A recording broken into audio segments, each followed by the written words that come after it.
తెలంగాణలో engineering, agriculture, pharmacy కోర్సుల్లో ప్రవేశాలకు నిర్వహించిన ఈఏపీ సెట్ ఫలితాలు విడుదలయ్యాయి.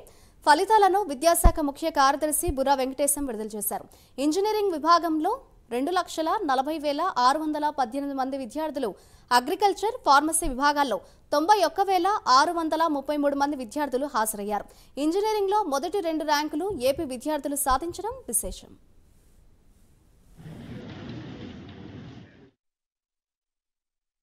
First website to be released results ఇప్పుడు పెట్టుకున్నాం.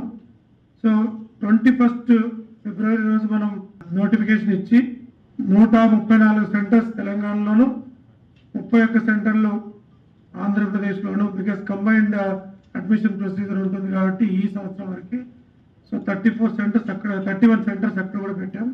134 Telangana, 31 Andhra. So agriculture, pharmacy ఏమో 7th to 8th agriculture, pharmacy exams conduct చేశారు. సో దీంట్లో 81,379 మంది తెలంగాణలోను, 10,254 మంది ఆంధ్రలోనూ రాశారు. టోటల్ 91.24% అటెండెన్స్ అయింది. అంటే కొంతమంది రిజిస్టర్ చేసుకుని రాయని వాళ్ళు ఒక 9% ఉన్నారు. అట్లాగే ఇంజనీరింగ్ స్ట్రీమ్లోనేమో 1,95,729 మంది ఎగ్జామ్స్ రాశారు. 94.45% వాళ్ళు ఆన్సర్ అంటే అటెండ్ అయ్యారు.